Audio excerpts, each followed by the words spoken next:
महाराज के आदेश का पालन होना चाहिए। जी।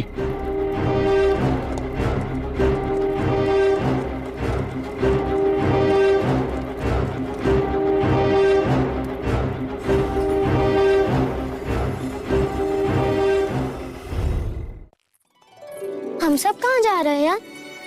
हम सब हर वर्ष की भांति वक्र मंगल उत्सव के लिए जा रहे हैं। तो क्या हर वर्ष की भांति अमिता बुआ भी आएगी? हाँ, आएंगी। और यशोधरा? वो भी आएगी।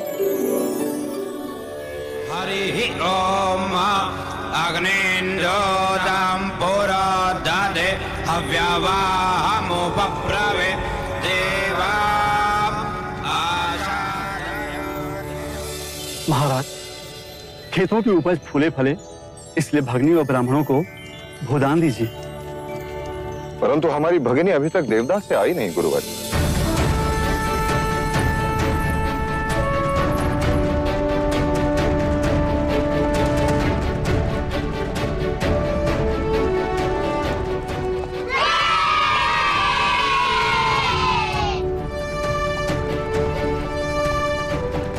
यशोधरा, क्या ये तुम्हारा हाथी है?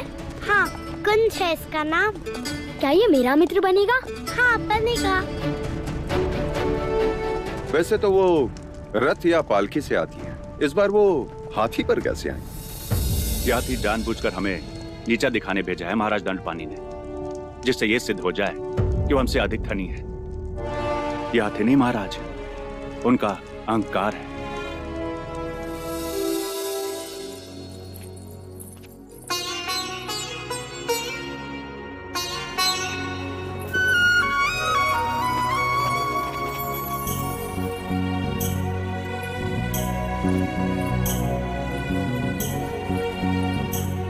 पल्लू से ढक दिया मेरी पुत्री को।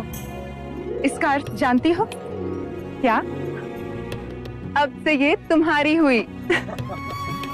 तुमसे किसने कहा कि ये पराई है? ये तो पहले से ही हमारी है। क्यों यशोधरा?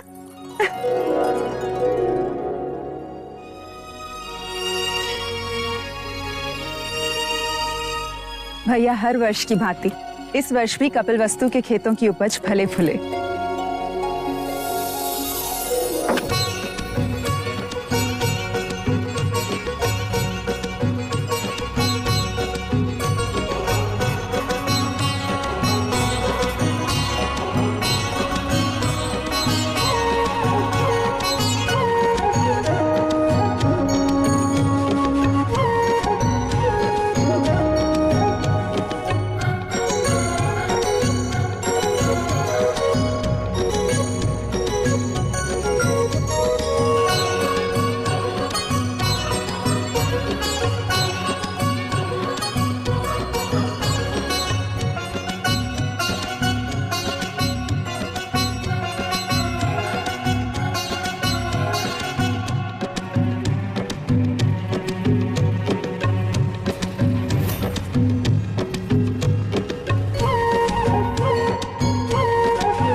युवराज की, युवराज की, युवराज की, युवराज की, युवराज की, युवराज की, युवराज की, युवराज की, युवराज की, युवराज की, युवराज की, युवराज की, युवराज की, युवराज की। हाँ, अब मैं पास से फेंकता हूं। चौसर खेलते समय सामने वाले के मुख की ओर ध्यान नहीं होना चाहिए, उसके हाथों की ओर ध्यान होना चाहिए, अन्यथा वो कपट कर सकते हैं।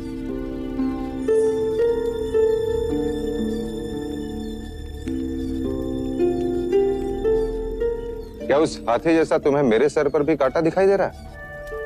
हाँ। निकाल दो।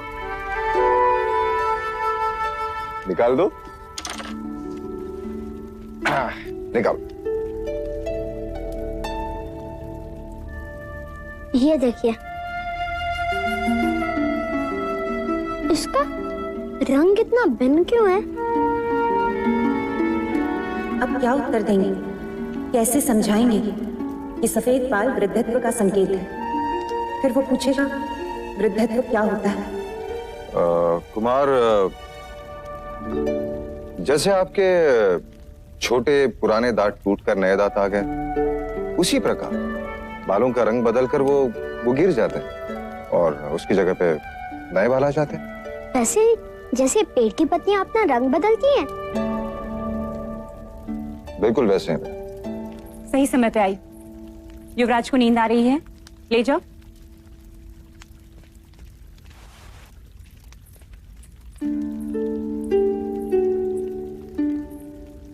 युवराज का ध्यान सूक्ष्म बातों पर, बुद्धि कशाग्र है और निरीक्षण तीक्ष्ण। आज तो बात टल गई, किंतु कल घोषणा कर दी जाएगी। राजप्रसाद में सब सर ढक कर आएंगे और स्त्रियां सर पर मेहंदी के पत्तों का लेप लगाएंगे, केश का रंग बदल जाएगा। नहीं देव, क्या हम सिद्धार्थ को सच्चाई नहीं बता सकते? अतीत की आलोचना मनुष्य को उदास करती है और भविष्य की कल्पना उसे निर्बल। इसलिए वर्तमान में जियो प्रजापति। मेरे लिए हर वो सत्य असत्य है जो सिद्धार्थ को जीवन की व्यथा का परिचय है। और हाँ, सिद्धार्थ को प्रातःकाल जगा देना, गुरुजन आ रहे हैं।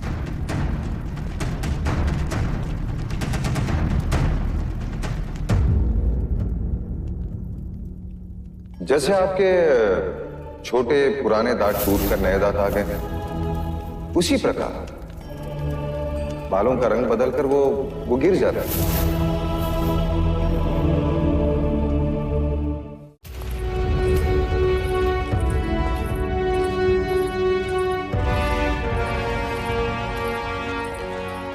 युवराज, ये सारे ब्राह्मण वेद के अंग हैं। गुरु कौंडिल आपको शास्त्र की शिक्षा देंगे। गुरु अश्वपाल तुम्हें घुड़सवारी सिखाएंगे। राजनीति का ज्ञान गुरुवर्य तुम्हें देंगे। छंद एवं व्याकरण गुरुवर्य आपको सिखाएंगे। ये खगोल शास्त्र के वेद विज्ञान में कुशल है। आज से ये सारे ब्राह्मण तुम्हारे गुरु हैं। इनके आदेश का पालन करना तुम्हारा धर्म है। इनसे आशीर्वाद लो।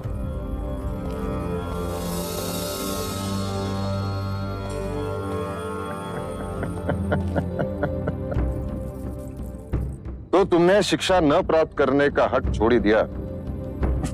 अब से तुम सिद्धार्थ के साथ ही पढ़ोगे। जी महाराज। कह रहा था जब युवराज सिद्धार्थ पढ़ाई करने गुरुकुल जा रहे हैं तो मैं अकेला क्या करूंगा।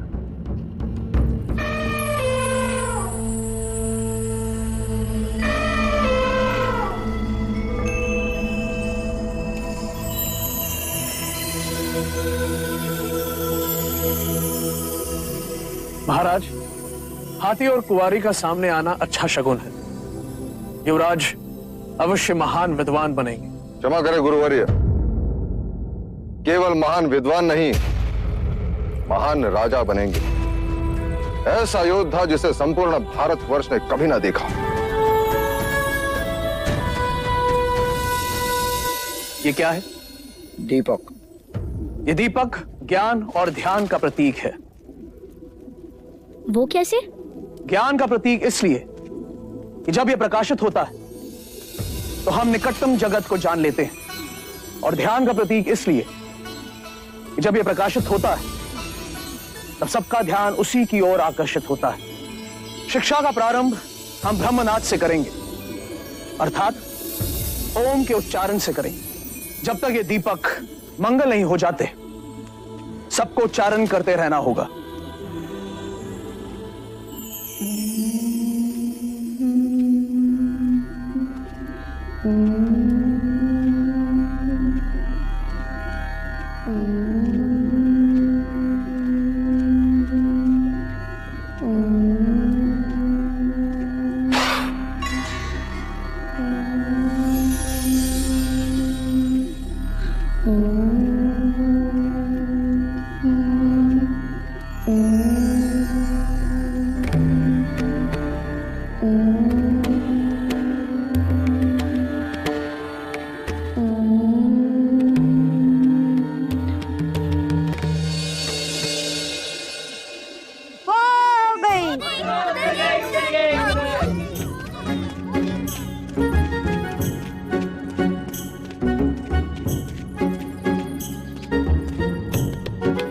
मेरी फेंकी गिल्ली सिद्धार्थ कभी नहीं ढूंढ पाएगा, रात तक भी नहीं। गिल्ली मिल गई! गिल्ली मिल गई दोस्तों! लो, तुम तो कहते थे कि सिद्धार्थ तुम्हारी गिल्ली कभी नहीं ढूंढ पाएगा। ढूंढ ली ना उसने गिल्ली। अब तुम अपनी आंखें बंद करो। चलना, अब तुम्हारी बारी।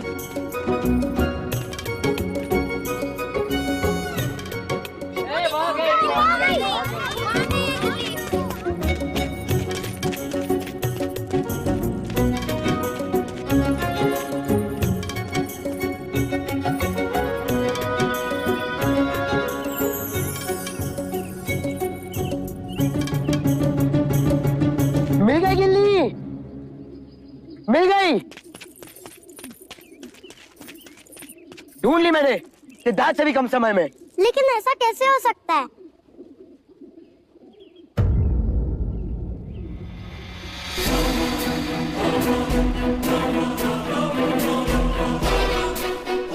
गिल्ली तो यहाँ है। सिद्धार्थ इतनी जल्दी गिल्ली कैसे ढूंढ सकता है?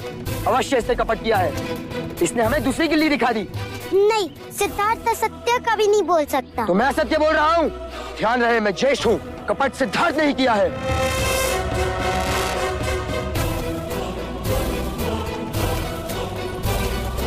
देखा कैसे चला गया?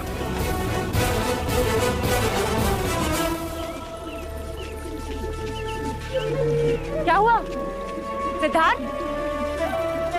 क्या हुआ सिद्धार्थ को?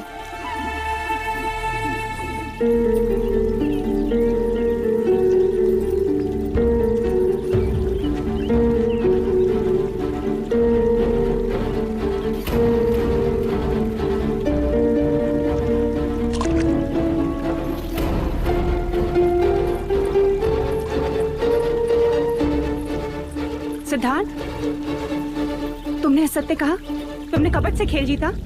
महाराज को इस बात का पता चलेगा तो उन्हें कितना दुख होगा, जानते हो तुम? तुमसे यह अपेक्षा नहीं थी मुझे। सच कह के हार जाते तो इतना दुख नहीं होता।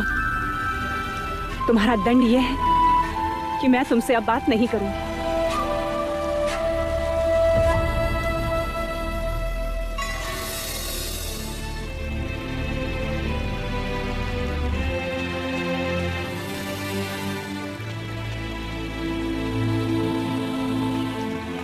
यही है वो गिल्ली जो मैंने फेंकी थी। देखो, इसका कोना टूटा है। चेष्टा की दिखाई हुई गिल्ली दूसरी थी। कपट सिद्धार्थ से नहीं किया महादेवी।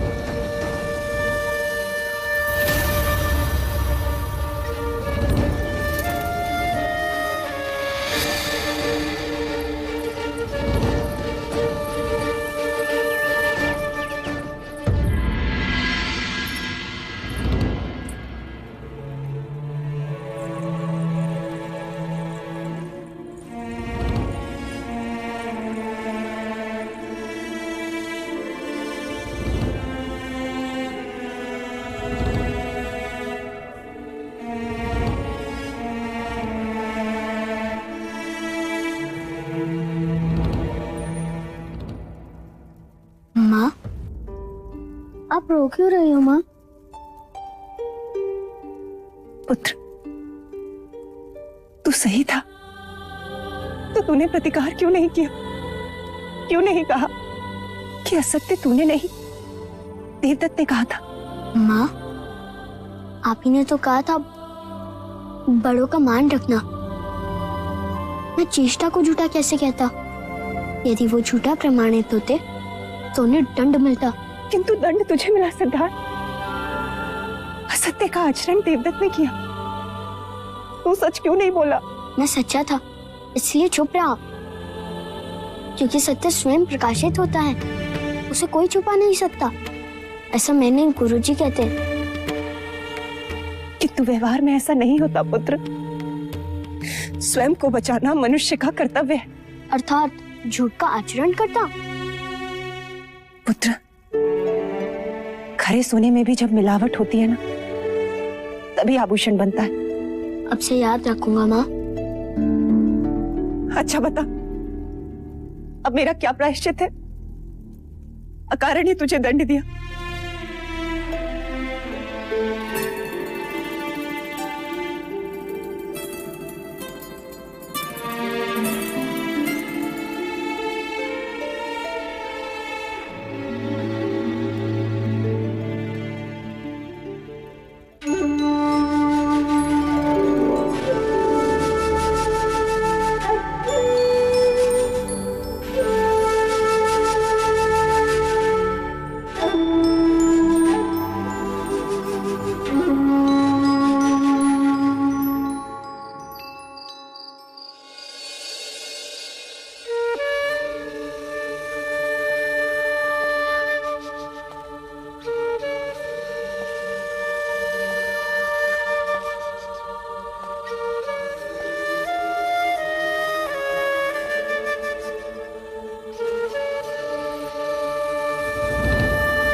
आज तुम्हारे सुर करुणा से भरे हैं प्रजापति। तुम दुखी हो।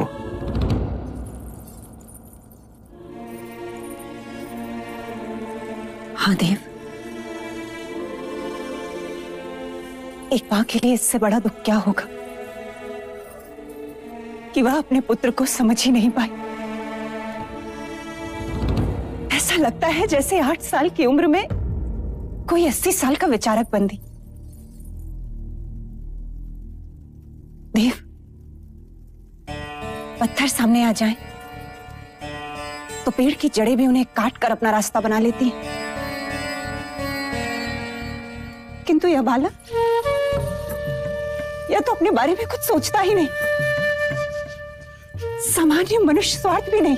उसे दंड देकर तुम स्वयं को दुखी कर रही हो प्रजापति। उसे लड़ना सिखाइए, सिद्धार्थ को लड़ना सिखाइए देव। तुम चिंता मत करो देवी। मेरे जीवन का ध्येय यही है कि सिद्धार्थ भारतवर्ष का सबसे बड़ा योद्धा बने। वो सम्राट सिद्धार्थ गौतम कहलाए।